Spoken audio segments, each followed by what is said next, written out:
what a show you guys are in for today. Bro, this is you know what? I'm happy for the listener and the viewer. I'm happy and proud of you for hitting play today. Yo, and you know what? I'm happy for you. I'm happy for you did it. You know what? We're here to just encourage you and make you feel better about the good decisions that you have made with your life by hitting play today. Buddy, you pulled up your phone. All right, you saw Cooligans dropped a new episode. You hit play, and now you're welcome. Huh? That's it. That we can end the show here. In fact, enjoy. Make sure you hit the download button. Thank you so much for listening to Cooligans. Subscribe. No. Imagine Charlie came all the way, and that's all we did. We're like, all right, let's go grab a bite. That'd be get out the stew. Sickest prank. Just an 8-second podcast appearance. No. Peace, bro. Absolutely honored to be joined Legend by status. just a legendary American footballer, and not American footballer, a footballer who plays football. Nice. An American who plays football. Can you tell we detailed the intros before we start? I wrote down my script. I'm nailing it. Yeah, this guy is a fucking legend and a co-worker of mine. Ladies and gentlemen, Charlie Davies. Charles Desmond Davies. Is that the real name? That's his real government. Damn, we pulled the whole govy out. Bro. Desmond. Was that an uncle? No, I was named after Desmond Tutu. Yeah. Get the hell. Yo, me too. My nickname's Tutu. They call me Alexis Tutu. When you throw out Desmond, you know it's real. Yo, Desmond. Did you get the full name when you made your family upset because you were probably a rambunctious child? No, I was a little rambunctious. You still rambunctious. What you talking about? I never got the full name. Never Charles Desmond. Nope. Oh. Okay, all right. You get Christian. What's the middle name? I have actually no middle name. Right. We've talked about this. Yeah. There's a very. I don't know why. Yeah. As a Latino without about 6 middle names, I think I think I didn't earn it. I think my parents didn't believe in me. It's like a Mexican atheist. It doesn't exist. You know what I mean? Like, my dad just had to give me the eyes. Yeah, you have to say my name eyes. just to. Daisy Eyes is crazy. If you ever meet my mom, she's gonna be sweet to you, but she was terrible. It's like that. I've seen that meme that it's like, show them how crazy you really are. You know what I mean? Anyway, hello everyone. Welcome. My name is Christian Polanco. I'm Alexis Guerreros. And as always, It's the Cooligans, buddy. that's right. And we are joined by an incredible guest, Charlie Davies. Charlie Davies. I was gonna You ever think about going away from the Charlie at one point? Never. No. You ever thought you got too old for it? Oh, let me go with Chaz today. Dude, never. I called him Charlito, and I'm like, I invented that, Charlito. And then it turns out like everyone who's Latino in your life has called you Charlito. No. Who was the dude who was the announcer? They used to call dude? me Carlitos or Carlos. Oh, okay. Oh, That so I'm makes the first one to do Charlito? Yeah, Charlito. Now you know, dude. Charlie, thank you so much for joining us. I mean, this is now. I think we should just start shooting Morning Footy out of here because let's just do it, bro. Nico was here last week. And Susanna's been on the show a million times. Exactly. But I asked Nico this. This was the first question I asked him. What was that it? mouth do? No. For some reason, so Charlie, he didn't like that question. I don't know. So we posed the question to you. You know how I am during the commercial breaks? That's this whole show. It's okay. Yeah. Alexa makes it sound like we asked that to every guest. Like that's the first question. No, it isn't. It's tough. What's it like? You've been working with Alexis for a couple months now, about 6-7 months. Yeah. I've had to endure him for nearly a decade, but I've been already seeing some of the moments because a lot of them get a lot of traction online of either things he says to you where you just cannot, you don't know whether to laugh, you don't know whether to try to keep your job. Yeah, there's a fine line there. Right. The balance, I feel sometimes I'm like, is this PC? Can I laugh at this? Right. Also, Charlie has like 58 shows on CBS. That's right. So he speaks with a lot of executives. And I assume a lot of them were like, that idiot who says that to you. Do you have to laugh at the things he says? Have you worked with comedians in any capacity in the past? No. This is the first. Yeah, this is what we say. Our show. What's the question? What's it like working with me? Yeah. I mean, he kind of answered it a little bit. Yeah. But I mean, if you wanted to go into more detail, I mean, for me, it's I had no idea what to expect because you can work with funny people. I've played with tons of teammates who are funny, but not comedians. There's levels to this. So at first, I'm like, all right. If you didn't say that, I would I'm have not been like, gonna I know football. Yeah. Maybe not so show level, but there's. I was like, when I first met him and we were working together, I wanted to make sure it took something special to make me laugh, like to break me. Gotcha. I'm not gonna just laugh at anything and just. But finally, once he knew like the type of person I was and my humor, he knew how to break me. Gotcha. And it was a wrap. Like I said, today you're going to sit next was to a me. wrap. Today was one of those moments. I broke him to the point where I said something. And if you watch it, you'll see it. I said something, and he didn't register it right away, and he kept talking, and then I saw it hit him, or his face changed, and he started doing as he's laughing, because his brain is trying to figure out, how do I stop laughing? How do I respond to what you say? How do I keep saying what I was trying to say? And it was impossible. But you tend to be on the the end of a lot of his jokes. A lot of his roasting is directed towards you. I think there's a. We will reveal this. It's because he can take it. Facts. Yeah, no, he's like, we've talked about this. I'm like, yo, you don't mind if I like go in. Right. And he's always like, no, because I know he'll also give it back. And I feel like that's life. You have to be able to take and you can give, right? And you have to be able to understand that don't take it personal. Right. What does that accomplish if you take things personally? It just, for me, that's how you make relationships, being able to have that back and forth. It's good banter. That Top Gun jacket really, it was inspiring. Alexis had to be forced to stop because he would have made jokes for the whole 2 hours. Yeah, I got some good jokes from that one. Yeah. Oh, people will sometimes feel inspired to add to the jokes in my DMs. Okay. And I'm always like, bro, you don't know Charlie like that. You don't get to do that. You don't get to do that. Well, they say, you roast the ones you love. Mm-hmm. That's that's the nature of a lot of That's why I don't roast Miguel. Get out of here, Miguel. No, I'm joking. Wait, who's Miguel? Miguelito. Oh, I know Miguelito. I don't know Miguel. I'm like, it's like Charlie and Charles. Did he grow up all of a sudden? You know him, Miguelito, Desmond. But no, man, it's been fun to see. Look, it's a little bit of like watching those viral moments of you just trying to control, either hide your laughter because you're not sure whether you should or not, and just true. Seeing. You're almost like you're the person where Alexis can see where the line is.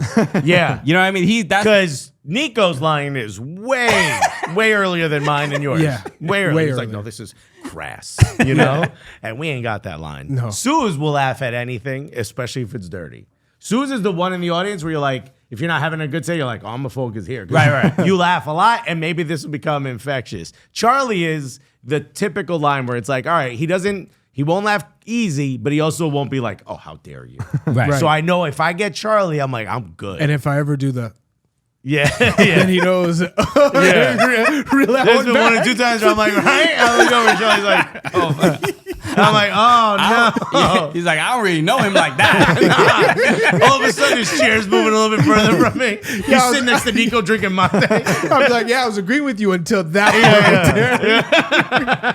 point. So I don't even know where to begin. I mean, let's. I do want to just start real quick with, we've never had an opportunity to just like kind of talk about your career, and you're just such a legendary figure, not only for the play on the field, but also the challenges off the field and really tragic things and stuff like that. But I was looking up your Wikipedia and everything, right? Well, it's where I got the Desmond, right? Serious research. But no, I was just looking because oh my God, he's almost here. I've hung out with you a couple times and I know you. But then the one thing I saw was that you were also a wrestler. Yeah. In high school, and then as soon as I saw that, I'm like, this is because you have wrestler energy, on the pitch, and that's the one thing I'm like, why is we've met a lot of footballers.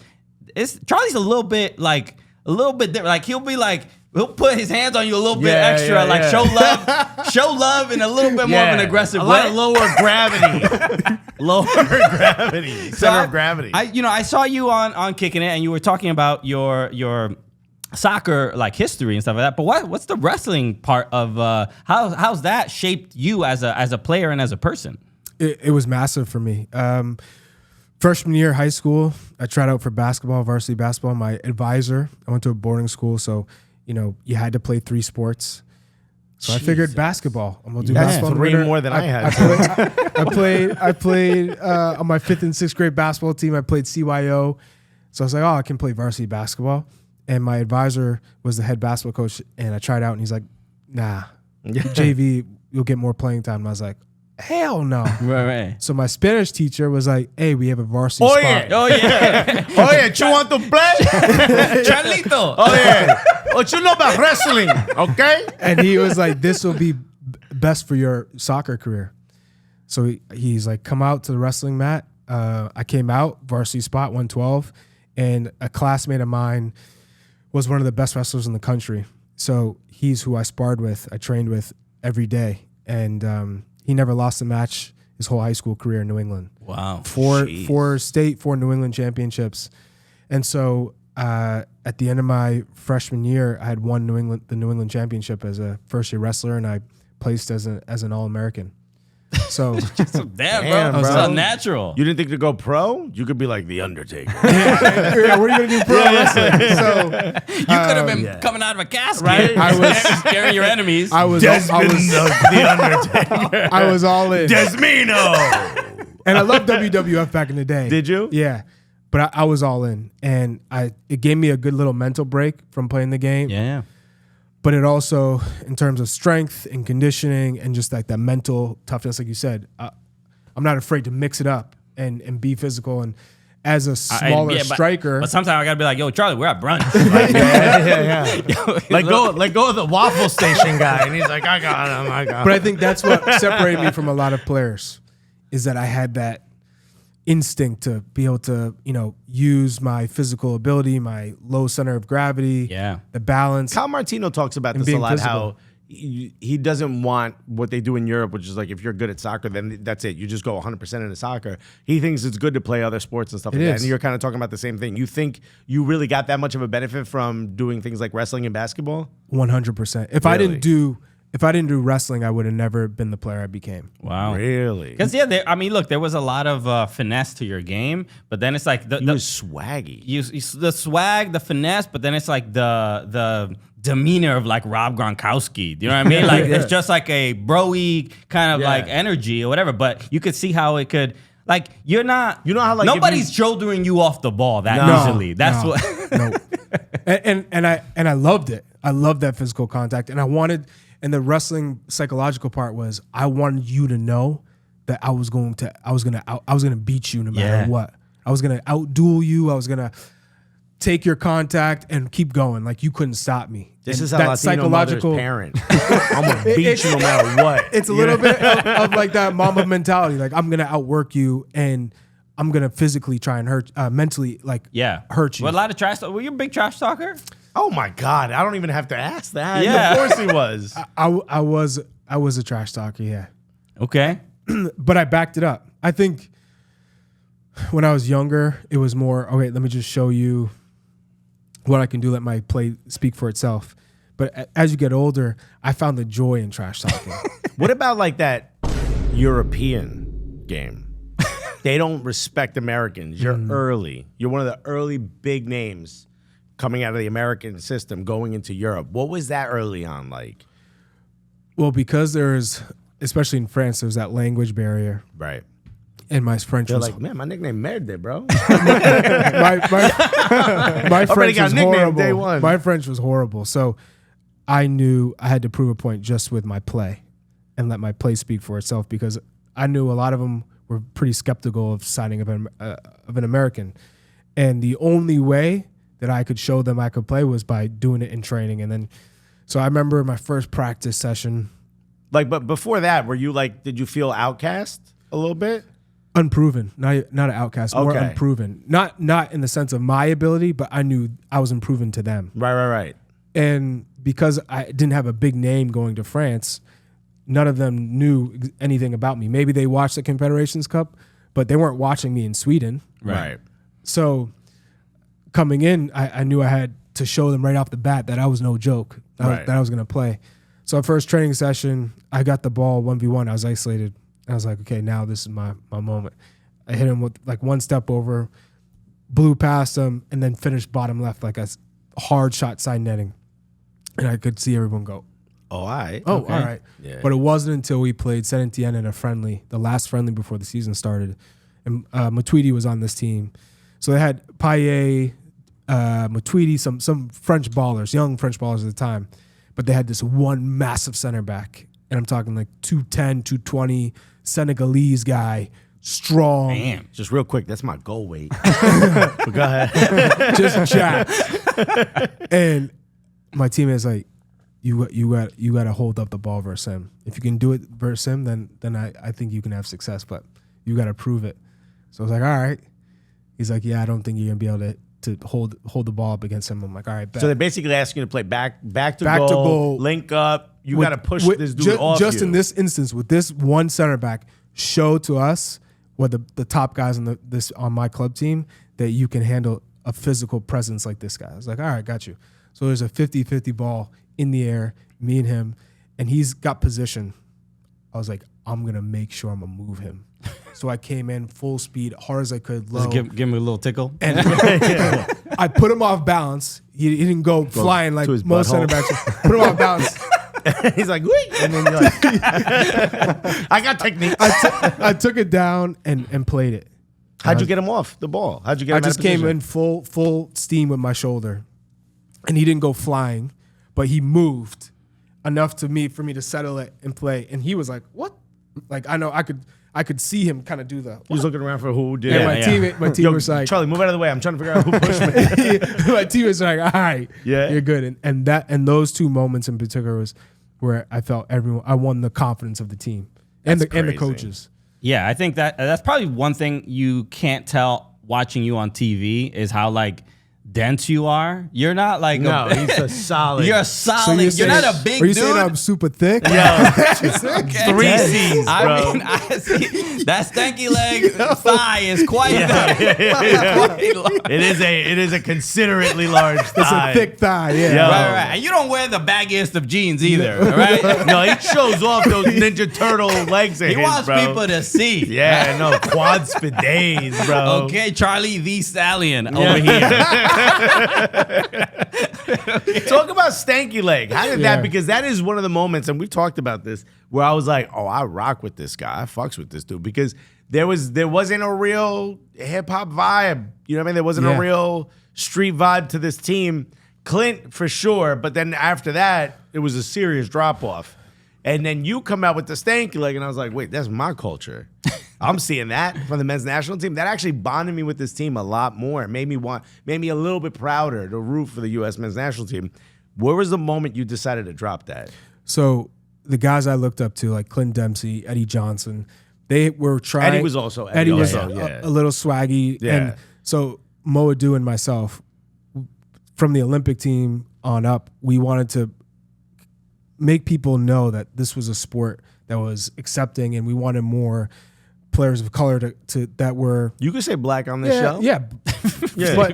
but yeah, people, but it could be anyone, Yeah, right? yeah, yeah. But people that were hip hop fans, and he always talks about his goal of like just hip hop and soccer just being one. Same. Right? It was literally one of the And one of the so- pillars of this podcast. Exactly. Whenever there was a hot music video, we're like, hey, let's do the Soldier Boy after a Yeah. goal. we hit the Soldier Boy in China. After a goal, we were pulling it out, and so stanky leg came, and I just said, "This is." I even did a pop lock and drop it, you know. Yeah. So stanky leg came out and said, "This is it. This is the one." Because You knew before you did it. yeah, You said this is it. this is it. This is the selling. I just love the idea of like the stanky leg. This is the Yeah. one. Like, we were like, hey, what could put us Yeah. on World Star? Yeah. Right. Like that Yeah. was it. So we Yeah. were thinking World Star celebration. We've seen some of these crazy videos on World Star. Maybe for the with youngins, this celly we could get in there. For the youngins who don't know, World Star was so big that if at any point they were big for showing fight videos as well. Yeah. If anyone started fighting, people around wouldn't go like, woo, they would all yell World Star. Star, yeah. This is everywhere across the world. That's how big World Star was. They also premiered a lot of rap videos. We used to be a proper country. Right? We had a culture in this country. But When you yell World Star, everybody knew something. we was knew what going was down. happening, man. You would bring your Motorola StarTAC and Oh. film. You will open your phone. You have any idea what that's like? Open it here. Yeah. Okay. and you would film it in 140p. And you your know what I mean? battery would last for like 7 days. It was a wild time. Wild. So you decide, I'm going to drop this. Do you remember when you first stanky-legged? I want to say it was my first goal in the Gold Cup in 2009. Ooh. It was against Granada in Seattle. Okay. And it was actually the 4th goal of the game. So you So maybe I you hit thought the maybe I stanky- shouldn't? Well, no, I was going to, no matter what, Yeah. it could have been the 10th goal. Oh, they were getting stanky-legged no matter what. As soon as I hit the stanky leg and it's 4-0, Bob Bradley wasn't too happy. Yeah. He was like, there's no place for that. We're up 4-0. You know, you don't need to celebrate like that. Because the whole the thing I loved about it was the whole team got in on it. Yeah. You know, they were like acting like they're DJing or dancing. Yeah. And I loved celebrations because I was just inspired from the 94 World Cup when teams would score in celebrations that felt like brought the team together. Yeah. And you felt like they wanted to play for one another. So that was it. I don't think I can play the music, but I just want to make sure, you know. This is DC United, though. Yeah. This is the DC this days. is just. But this is what you do. You run over to the corner flag, and then magic happens every time. You get a little space. Yeah, just it is a class. Hey. The 2 white people watching are like, "What's going on?" Well, are you okay? Are you okay? Well, you got Andy Nahar and Santino Quaranta, and Santino, you know, he came up with Eddie Johnson, so he's from Baltimore. You know, he gets it. Oh, he gets so he it. was like, "Hey, we're gonna give you the space. Yeah. we don't want to By the way, invade." coming into the scene late here, is this Austin FC's coach? Yes, Josh Josh Wolf. Wolf. Josh Wolf. He assisted to me right there. Yeah. Amazing. No, man, it's weirdly like a To me, it's a watershed moment. yeah, for it's American it's an soccer. important moment in American soccer. I think it's and then maybe to people of color, people who are just interested in hip hop culture. And we always when we started the show that was sort of a talking point, like how suburban the sport tends to feel. Right. If we're gonna be completely honest, there was a time where people would say, even to us separately, like independently, I'd be like, "Yo, I'm a big soccer fan." Yo, that's for white people. They didn't I think got it the was. soccer bunny. They're like, "Oh, you a soccer bunny?" We're gonna need. Wait, we're gonna need a laugh. We need you to laugh. I never heard this. Yeah. So growing up in Manchester, New Hampshire, if you played soccer, you were considered a soccer bunny. What does a soccer bunny mean? What type of animal is a bunny? A cute, cuddly, like Right. Oh, it was like a Because You're I soft, know you're it a bunny. from like You- snowboarding and skiing. Snow bunnies tend to Right. be girls that that snowboard or Right. ski or whatever. So right. I'm gonna let y'all tread on this one. I'm gonna let y'all do your work. I didn't say nothing about that. that's what I was thinking at first. But, But I was like, what now? I thought like Playboy Playmate bunny. I'm like, the hell are you talking Yeah, about? so you play in I know your tights. quads are thick. But how thick are they, bro? Is it just the quads? Is it on there? Yeah. I was So like, that what gives now? you a sense of, one, it's not the cool sport to play, and then two, in the hoods, no one was playing soccer. Nobody was. Nobody. You had to know, like, your They're father's like, from wait, Africa. Yeah. And you had to be like Caribbean or from Africa Yes. or somewhere else in order for there to be like, hey, look, this is the game we want to play. Right. If you were black, you had to be African black. Like your parent, you or your parent had to be from Africa or the Caribbean, somewhere foreign. Because if you were Black American, it was like, you get a ball in your hands. You're playing basketball. You're playing football. That's it. There's no other sport. And I didn't have access to any other sports. The reason I fell into the love of the game was by accident. Brought home the wrong slip. I thought it was a Pop Warner tryout. Oh yeah. And my dad, I had never seen the sport played. My dad was like, "This is what you want to do?" And he got super excited. And like any kid, you want to impress your father, and especially African fathers, they give you that tough love. Yeah. So there was never really hugs and kisses, and you just seem excited. Same You're with like, my dad. man, I want to. No hugs or kisses. Also wasn't there. No, no So- presents either. yeah. Especially in the holidays. No, I meant presents like being there. Yeah, but that also. Yeah. So whatever I- you say, the answer is no. I wanted to impress him. Yeah. And I wanted the love. Can I impress your father? Is that possible? I'd love to see what that feels like. It's just, So that's how. Your dad's mine right now. Is what this whole show's get him about. on FaceTime, Charlie. No, let me talk to my father. This kid needs While to you be keep me away from my dad. It's me, Alexis Desmond Guerrero. No, it's beautiful. I mean, and like I said, I think you were a big part of that Massive part of that it. change. And you know, I don't think it's a coincidence that players like Weston McKennie are now what's the Squabble. the squabble, doing that out in Italy right now. Love it. Love it. It's great, bro. Him, Tim Weah. I mean, Tim Weah hit that hard. that's like the evolution, right? And to see that where the team is now, man, all of us old heads are watching, you know, like being like, we're proud, right? We only want the best for them. And a player like Weston McKennie in particular, to see his growth and maturity, because, you know, not too long ago, he was getting, you know, sent home from the U.S. men's national team, right? We've never talked about that on this show. We would never make jokes about that situation. But to see how he responded, right? Because there's two ways you can respond, which is the negative or the positive. Learn and grow from it, or stay in your own way. Hey, I am who I am. Deal with it. And whenever I see him play now, you could see the pride. I'm not taking this for granted. Right. So it worked, because sometimes you need that wake up call. And for him, fortunately, nothing was harmed. Right? There was no harm. The only harm was what he did to himself, putting himself in that position, breaking the rules. But he gave himself an opportunity to prove himself. Right. And he did And- that with not just country, but club. He reached another level with his club, a club that didn't even want him. I mean, Exactly. Dude, Imagine being pushed out, because That's it is crazy. the case. Like, they'll say, go look for a new club. You're not in our plans. Right. And you're like, okay, well, does that mean I could go to some random club, but that might not be in my best interest? So I'd rather stay here, because I'm on a great contract, so I may not get the same quality somewhere else. But two, no, I believe I can play here. I'm going to fight for it. I'll show you I have that resilience, and by the end of the time, I'm going to impress you. You're going to see, and that's the way. That's the route he took. So how can you not respect him? right.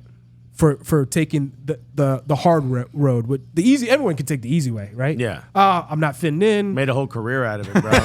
I'll go take a big Easy. paycheck, play Yeah. in a lower competition. No, I'm going to fight, stay, and earn my place, and that's what he's done. Yeah, there's something as far as with Weston. There's a casual, quiet confidence where even the you know, when he got suspended from the U.S. men's national team briefly, it's never really been brought up again. Like he's handled He's it. proven that it was a blip. Yeah. Like, I'm good now. And I'm the guy you want. At least that's how it and comes it's across. also somebody that even the other players have a lot of respect for. Not only his game, but his character. Yes. I think about, even as a comedian, seeing the press conferences, the one that he did with Ricardo Pepi, when he's like, yo, I didn't know you spoke Spanish like that. And Yeah. he's like making the whole room laugh. Like, and yo, everybody- they're calling you a bench warmer. That was hilarious. But that's great. I mean, just show that there's a lot of trust in that team and with you know, between each other. Those are the type of players you need in the locker room, and sometimes you don't necessarily get those players to also be the impact players. Yeah. So he's both of them.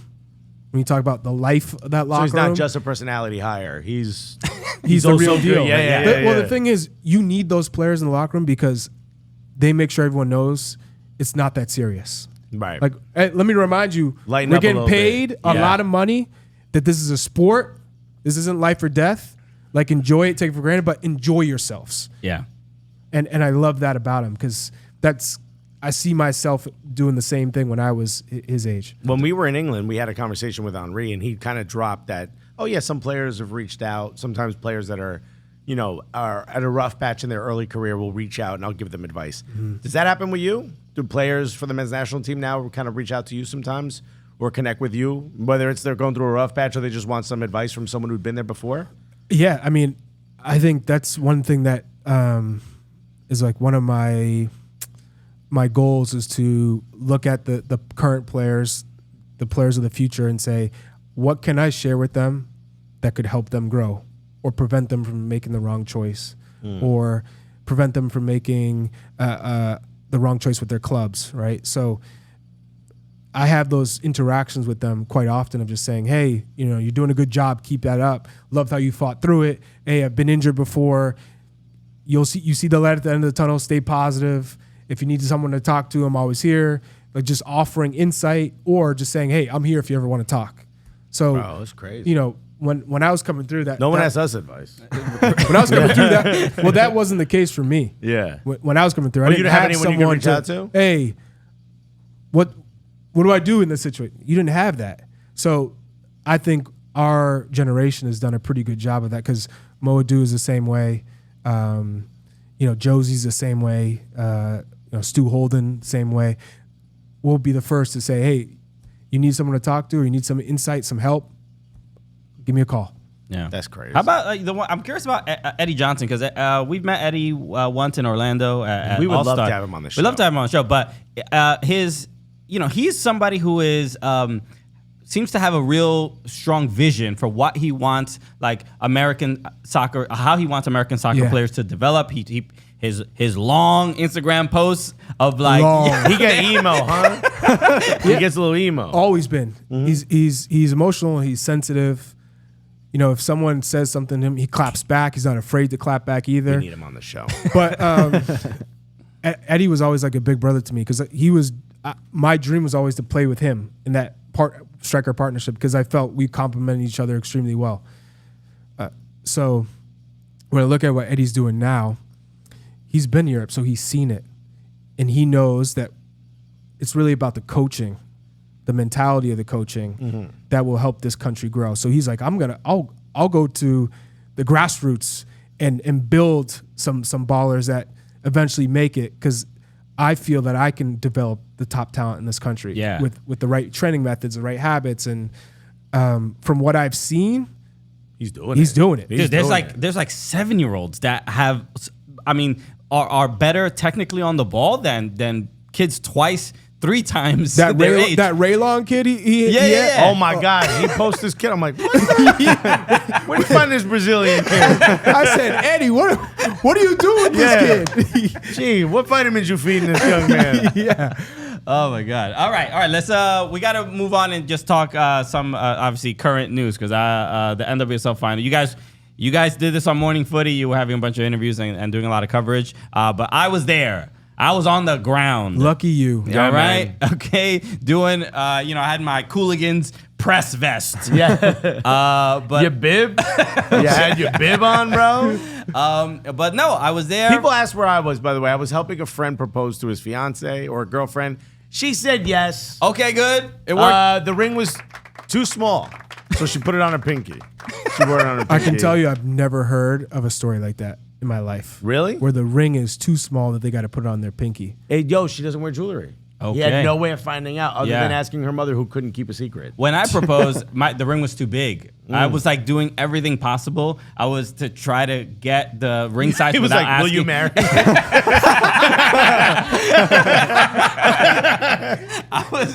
What about while she's sleeping, wrap something around to measure? You don't think you're getting murdered? What kind of shit is this? That's an interesting. No, I did not think that. Take a string. Well, I took other jewelry, other rings that she had, and just compared it. I printed out the sheet and put the ring on top to see if I could get the right size. And I was like, I'm certain. She didn't have a ring for her ring finger, but I'm like, based on the size of her other fingers, calculation. I'm got red string. I'm literally doing research, everything, trying to figure it out. You have a picture of her hand against yours. And I was wrong in the end. It was just almost 2 sizes too big. It was, oh wow, dude! I couldn't believe it. It's like the size of a tire. But she put it on like this. But it's one of those things where my head hurts. You think there's no way a woman's hand is this small, right? Yeah. And it's like, oh no, they're very tiny little creatures. My wife's ring went like boom to my one knuckle on my pinky. I'm like, that can't be real. And then put it on. She actually, when I proposed, she just took it out and put it on and went like, oh wow. And I go, babe, you got to say yes or no. You can't just. We're in front of you. You just stole from me. Grand Theft Ring over here. No, but just an awesome experience. I mean, I can just talk about. Are we really just showing a picture of you smiling? Yeah, at the stadium. Jeez. What about one of the teams that won? Christian was there. Also, 2 teams played. Who cared? But Christian was there. That's the more important thing, obviously. No, but I got to, congratulate Ali on the pitch. No, but look, this was. We can just kind of go right through it because I mean I think that the drama started when Megan Rapinoe got injured and being in the stadium for that and I just want to highlight how like significant of a moment this was in the stadium because I don't think it really captured it on television. Think we've talked about this. Yeah, it was one of those things where you thought it was just like a slip. That's what it looked like. It didn't look that serious. But then when she obviously wasn't getting up and after maybe like 10 seconds of it, I was like. No, there's no way this is real. And then once the physios got on the pitch pretty quickly, and you see her not moving, and then when you saw her smiling, and we remember from the Women's World Cup and after the penalty, and Megan Rapinoe smiling in a situation like that, it's worse. It's worse than you can even imagine. It's like a Saw movie. When she smiles, that means something bad happened. And I saw at the press conference after that when they brought out the table, the mat, whatever the stretcher, that's when I was just like no way. But then she got up on her own, and then she said in the press conference she was like, I wish I would have laid on the stretcher. That was a bad move. I was in real pain. But the thing that wasn't captured on TV was she walked. She didn't go straight to like where the benches are. She walked around behind the goal. She needed some help, but every corner flag she got to, every step along the way, the fans just give her a standing ovation as she's walking by every single spot. So everybody understood like how difficult and meaningful of a moment. Yeah, that's got to be tough. It was. It was so difficult to see that. But then once she left the pitch, I'm like, okay, Ali Krieger, let's go. You wanna win this? We up. Go Bats. Go Bats. And it was. Put that on here. It doesn't matter. No, good. You can put your phone up here. It doesn't matter. It's a podcast. Okay. Yeah. I mean, you want to show the camera? Anyway. If like Thierry Henry's texting you. Yeah. If he FaceTimes, put it on the show. But no, it was it started with a really difficult moment, but it was kind of I would say an inspiring performance. That's why I like really wanted to be at that game because obviously having these two just stars of U.S. soccer play in their final matches at the same time, it was it felt like a more meaningful game, not just to them as individuals, but like to the sport, to women's soccer. And that's what I felt in the stadium. There was given that it was in a neutral venue, it felt like it was like, let's celebrate these two players. And that's the feeling I had watching it was this is a celebration of just how far the women's game has come. Yeah. And wow, we're getting to support two awesome teams in a final. And also send off two legends in the game. Exactly. Right? So in terms of that, probably couldn't be better. I think the idea of the game was going to be, okay, Ali Krieger, Megan Rapinoe, one of them is going to be the difference maker. When she went down, I think for Gotham, they're like, oh, we got this. That's a but big that can piece also of galvanize a team when a player goes down. Yeah. I think it galvanized. Like, don't do it for Megan. I think in terms of galvanizing, well, it probably motivated and inspired a Midge Purse. Yeah. To say, hey, this let me make this match mine.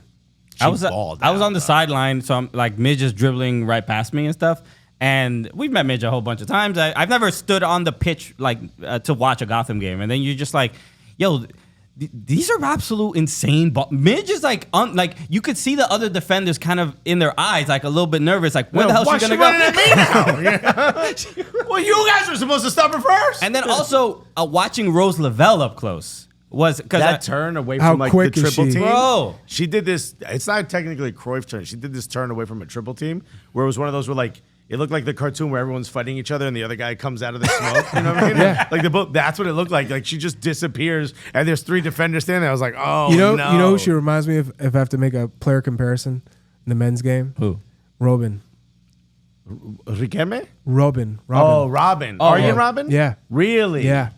Wow. Okay, I never heard it pronounced Robin, but is that how he It's probably the right way. He played in Europe. No, it's Robin. Damn, bro. Well, yeah, you probably played against him. Arjen Robben? Yes. I remember him. Great career. He played with Frank Ribery. Robbery. Robberies that they didn't win Ballon d'Or. But yeah, like the way she just glides, just effortless. When you're like, I was like next to the Gotham bench. So I'm like, not only like you hear the players a lot more clearly, but it's really like the eye contact of like when Roosevelt had the ball, even Ali a couple times.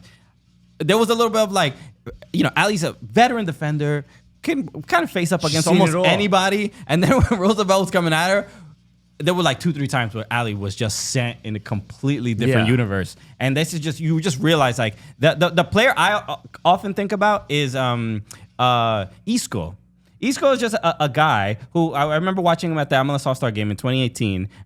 And he was just like, it was like, does he have eyes on the back of his head? Like literally, there's no MLS player on this All-Star team that is getting anywhere near Isco or putting even a body on him to get an opportunity at the ball. And that's kind of what it feels like to watch Roosevelt. Yeah, what is that about? How do you guys do that? Like, when you're playing video games, you're playing like EAFC 24. And a player's running up behind you, you pass at the right time. Every once in a while, I see that pros do that. I'm like, how you know? How you know they were there? One player that I was asking that same question on the pitch, and that was Xavi. Really? Yeah. He was 10 steps ahead. I literally tried every trick in the book. Our heater's even surprised about that. It's not getting picked up. Yeah. He just saw the game, and he knew what you were gonna do before I even did. So I saw that there was a couple of balls played to his feet that were hard, where you have to take a touch. There's no way you can't. But he would see me, and I'd try to go fake one side, go the other, and he'd dip his shoulder, and then somehow take a touch inside. It was always the perfect touch, and then he'd pass it. And then sometimes I'm like, all right, he has to take a touch here, one touch, and he just kept you guessing the whole time. And every move he made was spot on. Didn't make a single mistake. Couldn't take the ball off his foot, and that was my sole goal. Just take the ball off his foot. Ultimately, he didn't have enough time to pick his head up and make the game, but he never lost it. Yeah. Really? I was like, that's the game. We win 2-0, but I'm like, can you believe this guy? Yeah. Yeah, he's good, huh? Yeah. Can I get your shirt, dude? Yeah. I mean, I wish. We've had this conversation with Jimmy Conrad about like, what is really the difference in levels from one league to another? Oh. Many years ago, someone said it's the first touch. Yeah, Americans don't have the first touch. And it's like, obviously, the speed of the game, but it's the lack of mistakes. Like, the better players can do difficult things faster than a player in MLS or in a lower league or whatever. And it's always interesting to hear from actual professional players of just like, because if you already were a professional athlete, you're at like the 1% of best soccer players in the world. Yeah. And then to know that there's a level above that you're like, wow, there's another 1%. Yeah. It's like when you platinum and you see Diamond get on the plane first, you're like, oh, all right. Damn, I didn't know there was. Wow. But I think what many people don't understand is that you can be an excellent professional league player. Right? Let's say, take him, for example, MLS. Phenomenal, banging goals left and right in MLS. But then when you play international, the game's faster. Your spacing matters more. The intensity of the passing that you receive and the passes that you have to give. Everything is up a notch. And some of the best finishers or players in Major League Soccer doesn't translate well to the international game because of the level of the first touch, the speed of play. It's too much for some of those players that have done so well.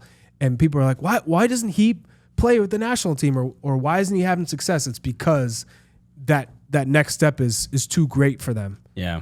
Yeah. Who were we talking to about this? About just like the difference in the international game? Because sometimes it feels like the international matches can feel a little bit more chaotic. You're not with like your club team. You're not being coached. Not the same system. You're not the same system. So sometimes it's just like heart and vibes. And if you how much what's the percentage of like how much can you tactically sort of prepare and play and implement like a plan versus like you got to have more heart than the other guy? Well, in a lot of cases, the coach just has to put the best group that has the right chemistry, right? So it's not so much a system and tactics and you got to move here. Everyone is starting with their club team. They're all top professionals to begin with. You're not teaching them anything new. This is bringing guys in and saying, all right, what's the best team that I can put together? The best 11, not, all right, start here, start here, start here, start here, because that doesn't work. Because everyone's playing with heart and pride for your country. So when you talk about, all right, this team is just giving it all, everything they have, guts and pride and heart. So the teams that do better is giving that and the sauce. Right. Right. So in terms of the national team, you know, you looked at Bruce Arena's early days at 02, Bob Bradley's best days. It was all about the vibes. You have to have some hard workers in there who maybe aren't the most skilled players, but get the job done.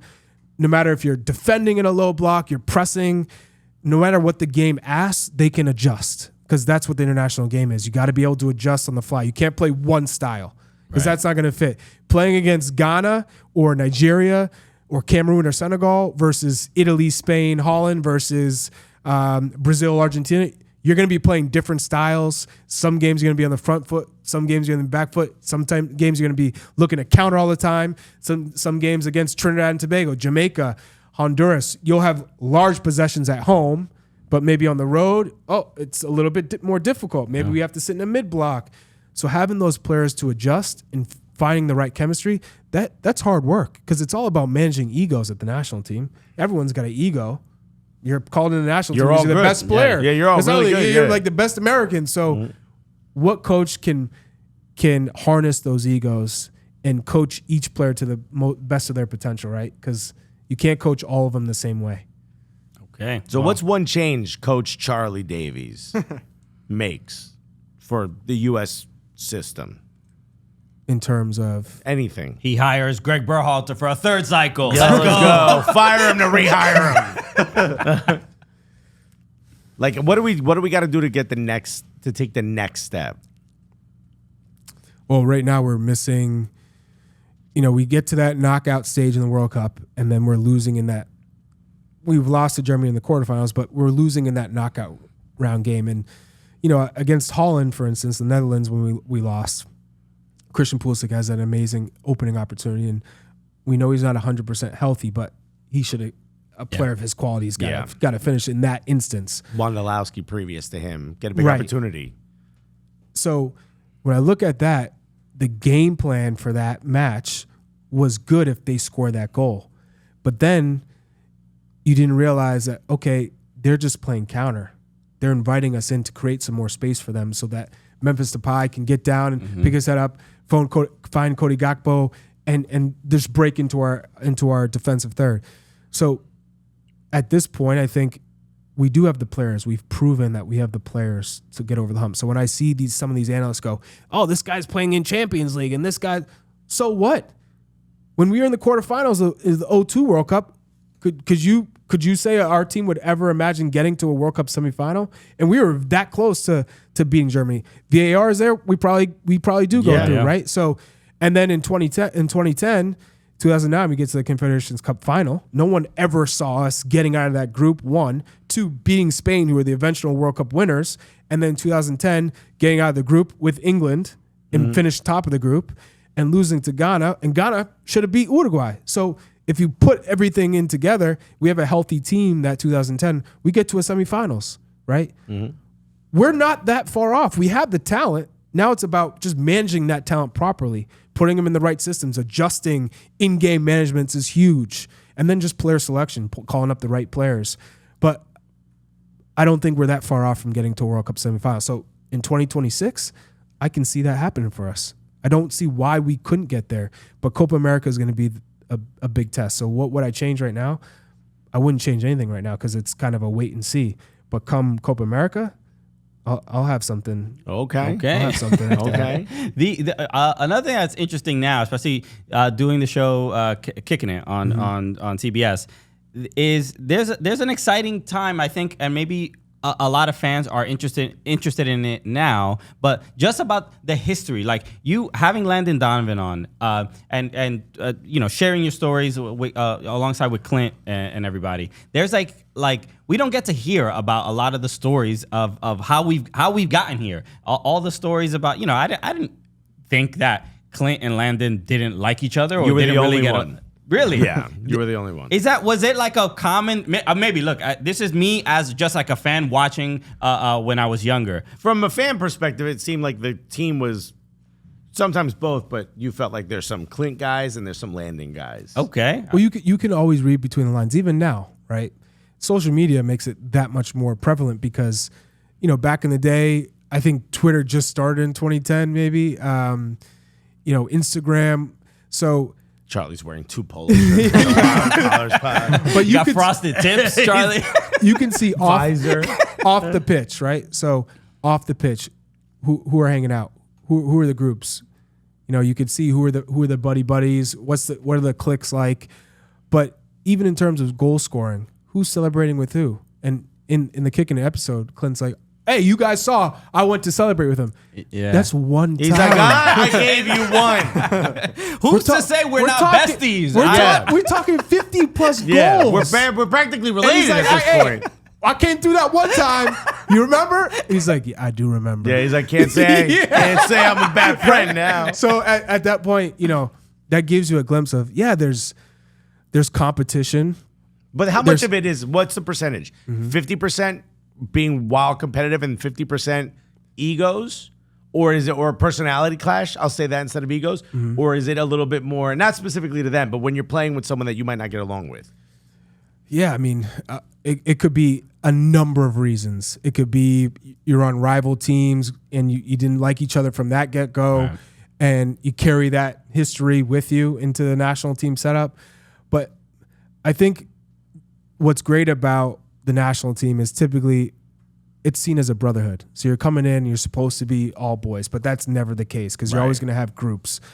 You know, I think when I was on the U.S. men's national team, I tried to hang out with all the different groups, and there was probably like 3 different groups. And Stu Holden was the same way. Like we could just be in any group and be cool, but there were groups, and you know, the idea was, hey, we all are working together to try and win something, but you don't have to be best friends off the pitch. Right, just play for each other. What was the cool lunch table? Yeah, who was if you don't mind sharing? Who was the cool? I mean, the cool lunch table. There were. He's gonna put himself in this group. Just so you know. No, I sat with everybody, so there wasn't like I literally would try and sit with everybody, literally, because at breakfast it's whoever gets there first. I was a big breakfast guy. I was the guy that would get, and everyone would crush me for this because I would get massive breakfast. I do the waffles with the eggs, scrambled eggs with a bagel, and I try and take a bite of all 3 at once with home fries. Make little sandwiches. Yeah, and they're like, what is going on with you? You got bagels falling out of your mouth. No, but yeah, Clint and Landon never really hung out, so that's how you knew they weren't tight. But who was the coolest group? Everyone was cool. Well, that was what was unique about that team. Like everybody was cool. I mean, we felt like a family. Yeah. Like I was excited. Anytime I got an email to go to the national team camp, I was like, "Let's go!" Yeah, you know, like you were because you were excited to see your boys. Who was the DJ? I was a DJ. Yeah. Yeah. Nice. I could see that. Okay. Yeah. I can see that. Yeah. I mean, what were some of the bangers at the time? What are the hits that you were in the locker room? I'm trying to think. Genuine's Pony. You put that one up? Oh, the hits are on that. I try to do a mix with house and hip hop. Okay, to appease some of the other. Exactly. Yeah. All right. Very diverse. Yeah. You know? Anyone try to put country music, you're like, get out of here. Yeah, I said, no, you gotta stop that. Yeah, no, we don't do that around here. We're not getting hyped for the country you music. heard brotherhood. We're going to keep the brother part. I knew I was doing a good job when I saw less and less guys with the headphones on in the locker room. Oh, that's yeah. When I was So that's when I said, okay, I'm doing it. Yeah. Oh, okay. Yeah. So just in general, and I like having these conversations because I think we've been seeing it in the podcast scene, especially out of England, we get to hear about, you know, stories from 20, 30 years ago, and a lot of the players have their own podcasts and stuff like that. And I think you're hearing wild stories like, yeah, so Rio Ferdinand shagging my wife. Like, what the hell's going on? Real, what a wild guy Real was. What a mensch. This guy, he's a real teammate. So what and that's what I don't know if that's true. I'm just using that as an what I example. appreciate about Kicking It and what you guys are doing, and I hope you just do more and more of it, is I love the drama. I love the messiness of it, because we don't. They're aware. Yeah. No, I mean, It's part of the show. yeah, the whole idea was, let's be vulnerable and share things that we haven't shared before, or let's bring to light things that, you know, I think other people, we ourselves would find interesting, but other people would find interesting. So that's probably been the best thing. I mean, the first recording with Thierry, which was a surprise, there's no script to these shows, right? Sometimes we're like, what the hell are we going to talk about today? Yeah, we know. have The whole no first idea. segment was him talking about Christian Pulisic. I'm like, no offense, I don't care what his thoughts on Christian Pulisic So we were kind of like, where's I'm like, this can going? we cut you this know? out? I want to talk to Thierry about Thierry. And then it went whoop, and then, you know, it just kept getting deeper and deeper. And one of the things that Thierry loves is to have those deep, meaningful conversations. If you're not real, he doesn't have time for that. Yeah. Like, he wants real conversations that you can learn and grow from. Real Real conversations, all right. So, okay. real conversation. I mean, given, you know, our show is also scripted. This is scripted. Yeah. Exactly. We plan all the dumb stuff. Next time I see Thierry, I'll be like, so the first time I... But, like, for instance, the Landon conversation, I didn't know that about Landon. I didn't know he didn't like to be, or it was too much for him to be around us in training and games. And when we invited him out for dinner or drinks, like, he was like, no, I'm not doing it. And that's why he wasn't out with us after games, because he was like, I'm exhausted. One, he's probably being a better professional, but two, it was, I'm too tired mentally. Like, I need to be alone. That's where I feel comfortable. That is a topic that's big now. Is like, I never understood this about people, the idea of a social battery. Mine's just, I'm like you. I'm like, the more I'm out, the better and more fun I'm having, the more alive I feel, the more I'm conversing with people. But there's people who are like, I have too much. I need to go home now and be by myself. And I'm like, what? Nah, man. That Let's go out until the sun I comes can't up. understand that. No, it's Because beyond my whole life understanding. was, hey, I want to be out the house. Yeah. I'm not Same. trying to be in the my tiny apartment. Like, I want to be out. Damn, I don't understand that theory of like, I need to go home and like disattach or whatever. I was at home organizing my baseball card collection. Oh, Dungeons and Dragons game. Oh shit! I had basketball cards. I had Like, baseball hey, cards. Don You still have Mattingly. them? I still do, and I had Marvel cards. So Are they mint? They are. Well, they're like in the sheets, in the 9-page sheets and the plastic. Or He's whatever. like, hey Wolverine, one day I'm gonna So bang what's your a girl. best card? Probably, I have a gold. It's like literally gold plated. I forgot from what year. It might be like 93 or 94 of Shaquille O'Neal, and I have another like gold plated like Kobe card. So I don't know how much they're worth. I should probably look into it, but You probably should. Yeah. But this is. I Because mean, you're just about to get robbed. But All I this just- stuff's Yeah, gonna yeah. be gone. But I Real just- quick, give us your address. I just started collecting cards for my kids. oh god, what, like soccer cards? Yeah. All right. So, like, you know, Messi cards, Erling Haaland rookie cards, things a like lot, that. lot of Charlie Davies Some cards. Thierry Henry. Yeah. So, A couple of the stanky leg Yeah. special. You know so what I mean? they had their dad's cards. But yeah, just getting them in the game, and they love it. Okay. Yeah, it's been a but in general, yeah, I really love the we need more American soccer historians, right? And we have journalists and we have a lot of that, but the players have gone through such specific moments and challenges that we don't really like get to hear enough about, and just like even the disagreements, not liking each other. American soccer just needs more and more of that, so that people can have something to connect to and see what the foundation was to get to where we are now. And that's the thing. I think when I didn't have anyone to talk to when I was coming through the youth national team ranks, it's because they weren't really all that available. I mean, look at the technology. But I feel like all those old heads now, we're talking Marcelo Balboa, John Harkes, Kobe Jones, Desmond Armstrong. Like, I have a better relationship with them now, and I can connect with them now. And I feel like they're always willing to help you, and you're like, damn, I wish I knew this back when I was Yeah, why didn't you tell me this back then? Tony Miola, like all these guys who I had watched and looked up to, never had contact with, but now post-playing career and now we're in media, you're tasked with like reaching out to these guys and talking to these guys, and you come across them at different events, and I'm like, yo, you guys are cool as hell. Yeah.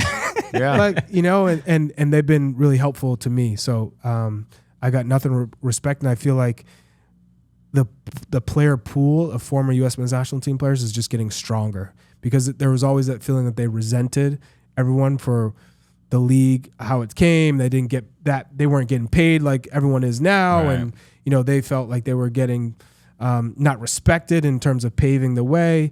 But after meeting them and talking to them, I don't feel that's the case. So, respect to all the guys that have I've connected with and have reached out, and now we're tight. No, that's awesome. Yeah, I mean, we comedy is pretty similar. Like once you get past in a club, like some of the bigger names that work that club, you'll get different advice than you would if you were just like, hey, I'm a comic, I'm starting out, because there's a million comics. Like, yeah. You get very general advice. But if you have like a problem, like, oh, I got this thing, my agent, blah, blah, blah, there's bigger comics that will be like a Roy Wood Jr., for example. Yeah. Well, they see the work that you've put in, right? Yeah, once you've earned enough respect, because there's no like national team for comedians. That would be hilarious. I mean, we got to start one. Who would be the best 11?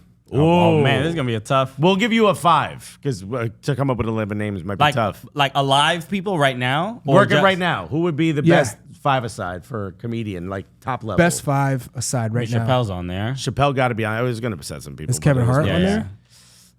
Maybe for doing content. No, Chappelle. Stand up. We're talking about just straight up stand up. Yeah. Chappelle, Right now. Burr, Roy Wood Jr.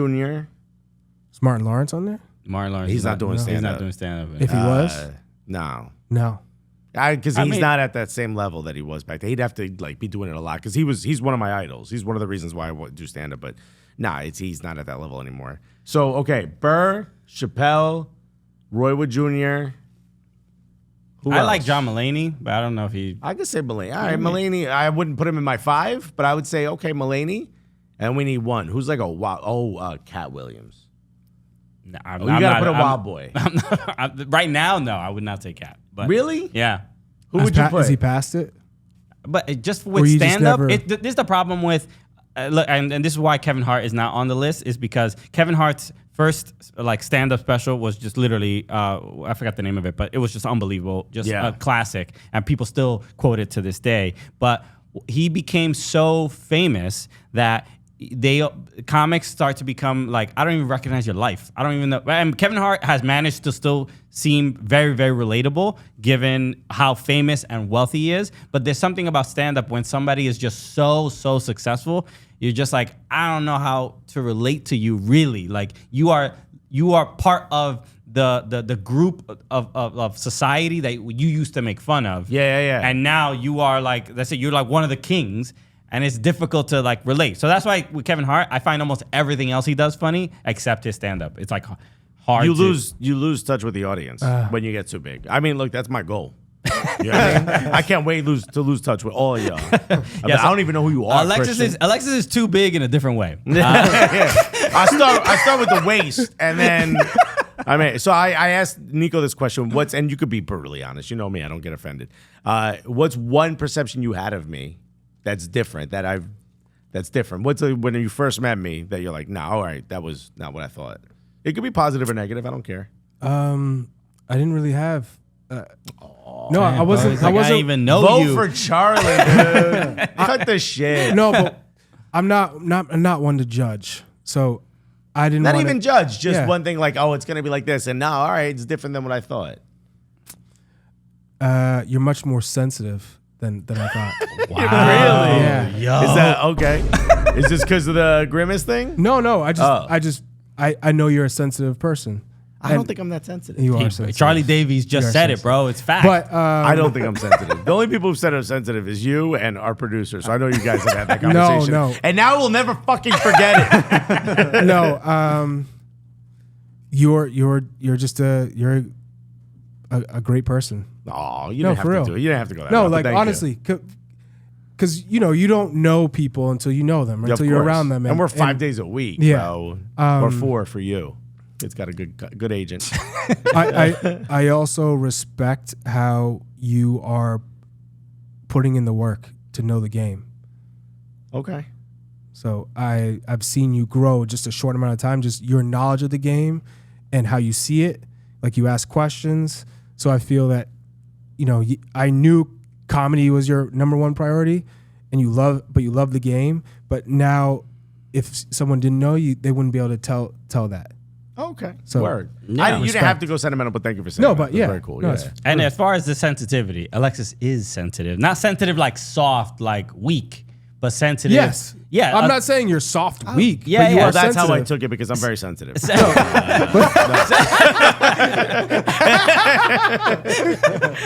Hey, they wear these Grimace. What's the shoes that people wear that they're like soft, spongy with the holes in Crocs? Crocs. Yeah. Grimace Crocs are coming out. Okay. And I was like, should I get them for a The gift? reason I brought that up is I was like, bro, y'all just gonna call me Grimace? Have a bit. Right. You can't just be like, yo, you look like this purple orb. was because you were wearing a you. purple sweatshirt. Yeah, but you gotta have a bit with it. Who did that in the first place? I think it was Ivis. It was Ivis, yeah. Yeah, I Yeah, think it was Ivis. But typical. I'm like, bro, you gotta have a bit. You can't just be like when you look like the dude when you were wearing the jacket and we're like, I can't just be like, look at Top Gun. Right. I was like, yo, like when your boy got shot down, Goose, you reference it. You Yeah. don't just say Yeah, the thing. Alexis, they're not professional stand-up Yeah. comedians This is what I'm on the saying. staff. Do you ever see me kick a ball on this show? There's a reason you stay in your own lane. I'm just saying. I'm gonna say it did hit though when they Yep, It because did you hit. I laughed. Because you laughed. because he threw out the Grimace in the purple, kicking Yeah. it back, and you were all like, The producer is no longer there. One of the producers. I never know what they're got trying fired for this. I made sure. producer's no longer there. The director. I can't remember her name. She's no longer on the show, but it's not because of this. She got a different job. Remember, she got us the keychains and all that. I can't remember her name. You used to hug her every morning. She was great. She had cool glasses. She was the director. I don't All remember. this just to say a name that no one else is gonna know. I'm like, except for who are you guys. talking She's no about? longer there. Remember, she got us all the cards on her last day. Anyway. She was super cool. Anyway, long story short, she said in my ear, I'm in Istanbul. And she goes, could you raise your one hand and your left leg? And I go, no. Because now I know I'm being buried. And they show the photo, and Grimace is like this. I was like, bro, if I would have done that, I would have been wild pissed. she literally said that. Yeah, in my ear. She goes, could Oh, you lift man. your right hand and lift your left leg? And I was like, no. I knew in that moment I'm getting buried in this next segment. I knew All it. right. Well, it sounds like a rant from a very sensitive person. I'm not sensitive. I'm not And if you sensitive. keep bringing it up, I will cry. Like, you should have made fun of me in a different way Yeah, than you were yeah. making fun of me. Be clever, yo. Charlie's gotten me sometimes where it's hilarious. The goalkeeper. That There's was been good. some good ones. That was a but good that one. one was like, yo, y'all not even trying. Oh, there was another fan doing the jersey, Footy Kit Friday. He came in. I was like, "Is that you?" yeah. Oh, yeah, I saw that Anyone who's one. like Yeah. big with a beard, Charlie. It's funny though. Keep it up. But Keep there's it some up. good With the fade, bits. they gotta have the Yeah, if you proper gotta- fade. yeah, if All you right. If you give me a woofed out dude, nah. Charlie, thank you so much for hanging out with Wait, us, it's man. over? It's over, Yeah. bro. What? Yo, you've been on for almost 2 hours. Yeah. Oh, they stopped recording. It stopped recording because it ran out of What? space. Oh man. Yo, So- that didn't feel like that. Felt like 30 minutes, bro. I Good. mean, look, this is this is why we're good at what we do, bro. Yeah, baby. All right, add a couple more laughs to kicking it, and it'll go by a little quicker. That's it. Maybe if y'all don't cry the whole episode. Okay. So speaking of sensitive, Yeah, jeez. real quick, I just want to make sure I mention this because this Wednesday, November 15th, I'm gonna be hosting the benefit for South Bronx United, the 13th annual benefit. You can go to celebratesbu.com if you want to get tickets. There are a couple tickets left. Midge Purse will also be joining me on. This is huge. This is a very important organization. They're not just an academy. They're not just a club. They were food pantries for people in the Bronx who didn't have money to buy food. They are Yeah, really they- about the community. This is a huge. They huge, do a lot for a lot of kids in the Bronx. It's a really, really awesome organization. I'm excited to be a part of it. So, Wednesday, November 15th, come through if you are in the New York area. The event is happening in Manhattan somewhere in Midtown Loft. So come through, get tickets at celebratesbu.com. All right, Charlie. Yo, seriously. Yo, respect. Thank you for having me on. Wild honor, man. Thank you. You live very far away from here, so to come to the studio means a lot. I did have to drive him. I did have to drive him. But no, everybody make sure you go follow Charlie Davies at Charlie Davies 09. Can we get a new photo for you so there's not just a random black hand on your shoulder that we can't see who is attached to? Yeah, I don't even know what it is. But you can watch. I think that's Mo's hand. You can watch Charlie every morning alongside Alexis on Morning Footy, Paramount Plus, Golazo Network, the whole thing, and on Kicking It. You have 22 shows. You're the most. I think you're the former athlete with the most just jobs right now. You got all the. You and Shaq. You got you got all the soccer work, bro. I love to work. I love to work. And I also knew that coming into this space, post-playing career, you start over. And the only way to make it to the top is by putting in the work, just like I was as a young kid. It's like take on as much as you can, be dedicated and grounded, and then who knows where you'll end up. So it's inspiring, bro. I mean, not only you've done a lot of stuff for the game, you've gone through a lot of very difficult times in your life, and you've spoken about them a lot. But it's add another one because he works with me. Yeah, I mean, biggest chapter.